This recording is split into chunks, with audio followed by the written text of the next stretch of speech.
ജോധ്പൂരിൽ നമ്മൾ 2 ദിവസം സ്പെൻഡ് ചെയ്യാന്നുള്ളൊരു ഐഡിയയോട് കൂടെ തന്നെയാണ് രാജസ്ഥാനിലേക്ക് നമ്മൾ ട്രാവൽ സ്റ്റാർട്ട് ചെയ്തത്. അപ്പോൾ ഫസ്റ്റ് ഡേ നിങ്ങൾ ജോധ്പൂർ വ്ളോഗ് കണ്ടിട്ടുണ്ടാവുമെന്ന് വിചാരിക്കുന്നു. കാണാത്തവർ പോയി കാണുക. ഞാൻ എൻ്റെ ലിങ്ക് ഡിസ്ക്രിപ്ഷനിൽ കൊടുക്കാം. അപ്പോൾ ഉമേദ് ഭവൻ, മെഹ്റംഗഡ് ഫോർട്ട്, ടൂർജി കി ജൽറ, ജശ്വന്ത് തട, ഇങ്ങനെ ഓരോ ഫോർട്ടുകളുടെയും വിശദമായിട്ടുള്ള ഒരു വീഡിയോ തന്നെ നിങ്ങൾക്ക് ജോധ്പൂർ വ്ളോഗിൽ കാണാൻ പറ്റും. അപ്പോൾ ജോധ്പൂരിലെ സെക്കൻഡ് ഡേ നമ്മൾ യാത്ര തിരിക്കുന്നത് ഒരു ഡെസേർട്ട് സഫാരിയിലോട്ടാണ്. അപ്പോൾ ഡെസേർട്ട് സഫാരി ഞാൻ എൻ്റെ ലൈഫിൽ ഇതുവരെ എക്സ്പീരിയൻസ് ചെയ്യാത്തൊരു കാര്യമാണ്. ഞങ്ങൾക്ക് എല്ലാവർക്കും ഡെസേർട്ട് സഫാരി ഒരു പുതിയൊരു അനുഭവമായിരുന്നു. ഞങ്ങൾ ഈ ട്രിപ്പ് പ്ലാൻ ചെയ്യുന്ന സമയത്ത് തന്നെ വെൽ പ്ലാൻ ചെയ്ത് ഞങ്ങൾ ഒരു ദിവസം ഫുൾ ഡെസേർട്ട് സഫാരിക്ക് കൊടുക്കണം എന്നുള്ളൊരു ഐഡിയയോട് കൂടെ തന്നെയാണ് നമ്മളുടെ ജേർണി സ്റ്റാർട്ട് ചെയ്തത്. അപ്പോൾ ഡെസേർട്ട് സഫാരിയുടെ വിശേഷങ്ങളാണ് നിങ്ങൾ ഇന്നത്തെ വ്ളോഗിൽ F3 വ്ളോഗ്സിലൂടെ കാണാൻ പോകുന്നത്. നമ്മൾ സ്റ്റാർട്ടിങ് ഇപ്പോൾ നിങ്ങൾക്ക് വീഡിയോയിൽ കാണുന്ന പോലെ തന്നെ ഇതേപോലെ ഒരു ജീപ്പിലായിരിക്കും നമ്മളുടെ ഫസ്റ്റ് എൻട്രി ഡെസേർട്ടിലോട്ട്. ഓഫ് റോഡാണ്. ഓഫ് റോഡിങ് എന്ന് പറഞ്ഞു കഴിഞ്ഞാൽ ഡെസേർട്ടിലൂടെ ഉള്ള ആ ഒരു യാത്ര എന്ന് പറയുന്നത് എങ്ങനെയാലും നിങ്ങൾക്ക് അറിയാൻ പറ്റും, ഒരു സ്മൂത്ത് റൈഡ് ആയിരിക്കില്ല. ഭയങ്കര അപ്സ് ആൻഡ് ഡൗൺസ്, സാൻഡാണ്. അപ്പോൾ നമുക്ക് യൂഷ്വലായിട്ട് ഡ്രൈവ് ചെയ്ത് പോകുന്ന പോലെയല്ല, അവർക്ക് അതിൻ്റെ ആ ഒരു കറക്റ്റ് പാറ്റേൺ അറിയാം, എങ്ങനെ ഡ്രൈവ് ചെയ്ത് എങ്ങനെ അത് അഡ്വഞ്ചറസ് ആക്കണമെന്ന്.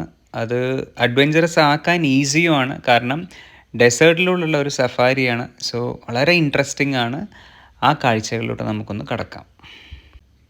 ഡെസേർട്ട് സഫാരിയിലെ ഫസ്റ്റ് നമ്മളെ അട്രാക്ഷൻ എന്ന് പറയുന്നത് ക്യാമൽ സഫാരി ആയിരുന്നു.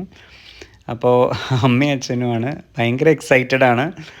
അപ്പോൾ നമ്മൾ ക്യാമലിൻ്റെ മുകളിലേക്ക് കയറുന്നത്, ക്യാമൽ ഒരു സിറ്റ് ഡൗൺ പൊസിഷനിലേക്ക് ക്യാമലിനെ കൊണ്ടുവരും. എന്നിട്ട് നമ്മൾ ക്യാമലിൻ്റെ മുകളിൽ കയറുകയാണ് ചെയ്യുക. പക്ഷേ നല്ല ബാലൻസ് വേണം. കാണുന്ന പോലെയല്ല, വളരെയധികം ബാലൻസ് വേണം. അവിടെ അവർ ക്യാമലിൻ്റെ മുകളിൽ തന്നെ ഒരു കയറ് പോലത്തെ ഒരു സ്ട്രക്ചറുണ്ട്. അപ്പോൾ അതിൽ നന്നായി നമ്മൾ ഹോൾഡ് ചെയ്ത് പിടിക്കണം. കാരണം ആ ക്യാമലിനെ നയിച്ചുകൊണ്ട് കൊണ്ടുപോകുന്ന ആൾ, അയാൾക്കറിയാം ആക്ച്വലി ഏത് വഴിയിലൂടെയൊക്കെയാണ് പോകേണ്ടതെന്ന്. പക്ഷേ എന്നാലും നമുക്കൊരു സാൻഡാണ്, വലിയ കുഴപ്പമൊന്നുമില്ല. പക്ഷേ എന്നാലും നമുക്ക് ആ ബാലൻസ് നന്നായിട്ട് വേണം. പക്ഷേ വളരെ രസകരമായിട്ടുള്ളൊരു യാത്രയായിരുന്നു ക്യാമൽ സഫാരി എന്ന് പറയുന്നത്.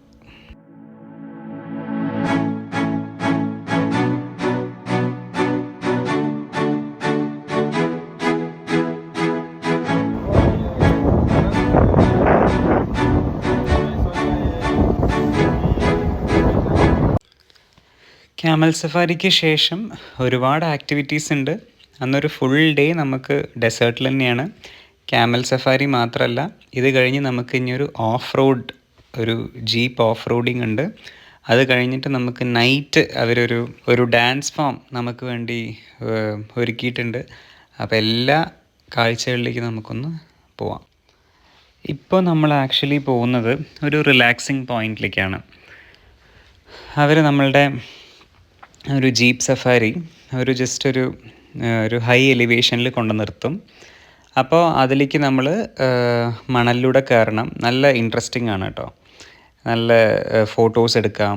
ഒരു ഈവനിങ് സൺസെറ്റ് ആ ടൈം ആവാറായി. ആക്ച്വലി ഒരു 5:30, ഇനിയൊരു 6 ആവാറായി.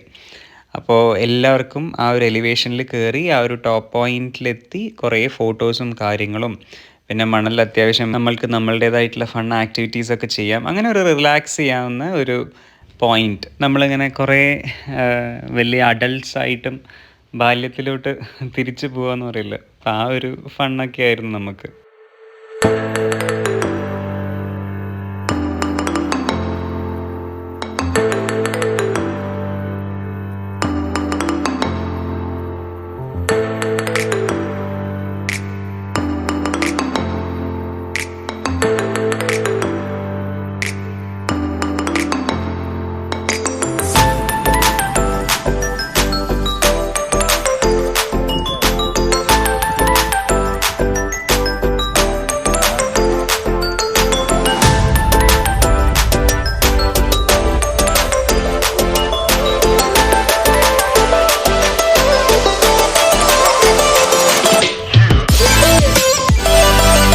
അപ്പോൾ അങ്ങനെ ഇരിക്കുമ്പോഴാണ് ചെറിയ ആൾ ചെറിയൊരു വിരുത് ചെയ്തത്.